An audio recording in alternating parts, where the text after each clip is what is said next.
Hello everyone, welcome back to my channel Hindi 22। तो आज हम क्लास 7 में दिया हुआ पाठ पोंगल इसे पढ़ेंगे और समझेंगे। चलिए बच्चों, शुरू करते हैं इस पाठ को। भारत एक कृषि प्रधान देश है। भारत क्या है? कृषि प्रधान देश है। भारत में कृषि ही मूल मानी जाती है। हमारे देश में कृषि को ही प्रधान माना जाता है। भारतीय किसान का जीवन प्रकृति से जुड़ा रहता है।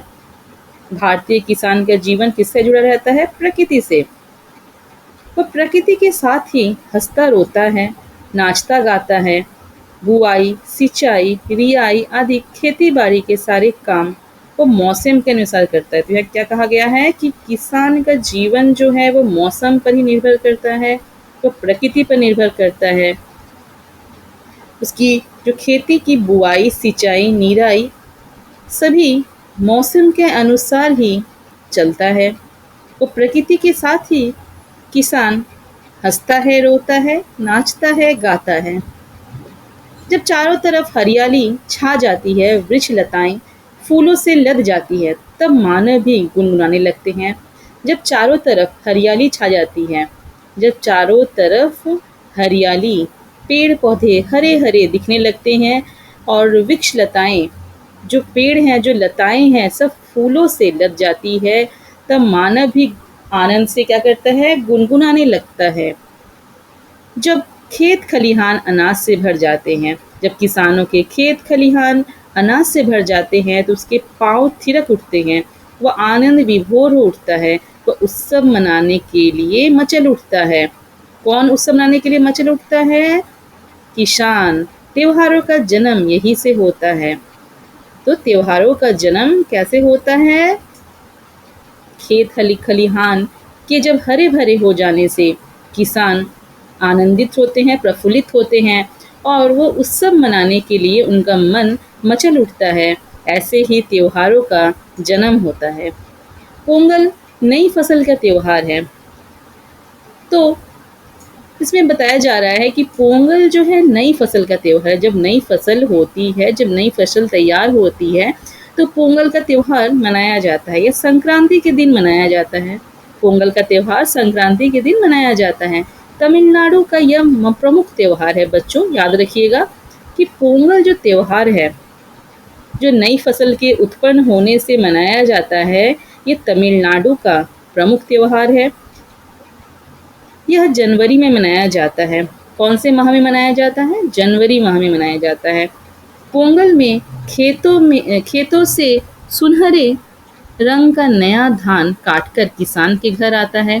तो पोंगल में क्या होता है? जो खेतों में सुनहरे रंग के जो नए धान होते हैं वे कटकर किसानों के घर आते हैं और गन्ने के खेत की फसल तैयार होती है। और गन्ने जो होते हैं, शुगर केन जो होता है, उसके खेत की फसल तैयार होती है। बगीचे में हल्दी का पौधा लहलहा उठता है। बगीचे में क्या होती है? हल्दी का जो पौधा होता है, टर्मेरिक जिसे हम कहते हैं, वो लहलहा उठता है। वो भी बहुत सुंदर से खिल उठता है। इन्हें देखकर किसान का मन नाच उठता है।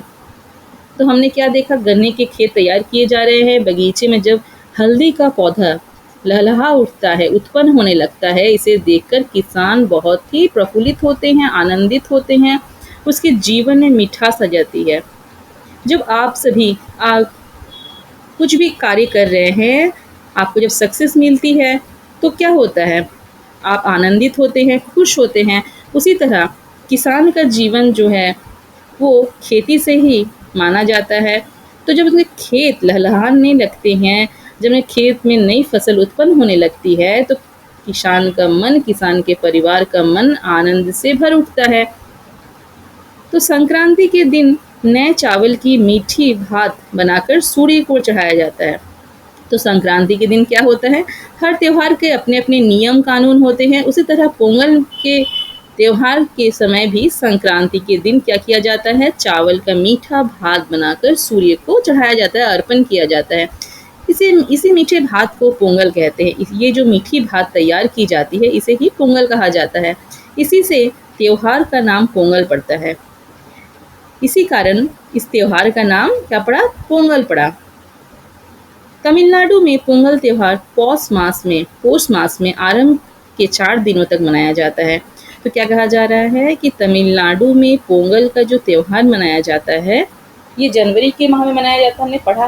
तो उसे तो अंग्रेजी में जनवरी कहते हैं, लेकिन उसे हिंदी में कहते हैं पौष मास। पौष मास में आरंभ के 4 दिनों तक 4 दिन ये उत्सव मनाया जाता है तमिलनाडु में। पोंगल के पहले दिन लोग भोगी का त्योहार मनाते हैं। पूरे घर की सफाई की जाती है। तो पहले दिन पोंगल के क्या किया जाता है? घर की सफाई की जाती है, जिससे पर्यावरण स्वच्छ हो जाता है। भोगी के दिन शाम को बच्चे ढोल और बाजे बजाकर खुशियाँ मनाते हैं।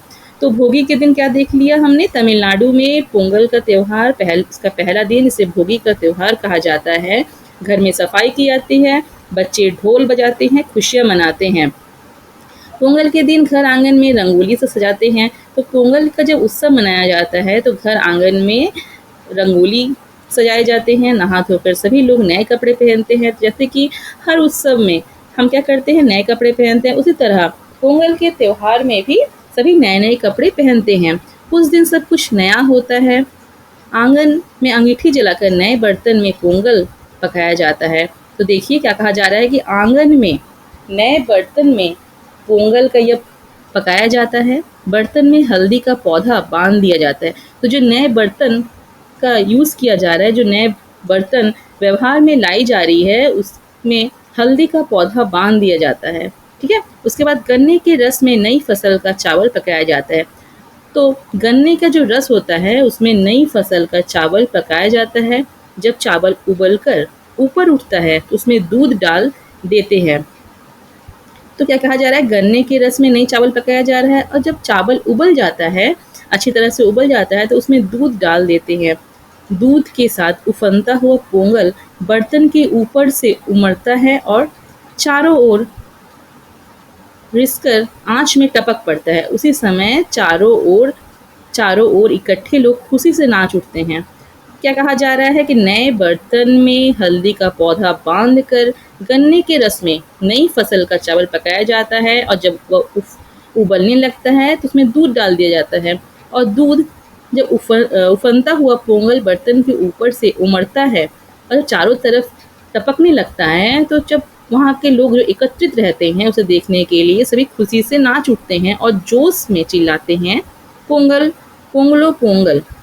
उन्हें प्रसन्नता होती है कि सूर्य और अग्नि ने पोंगल का भोग स्वीकार किया।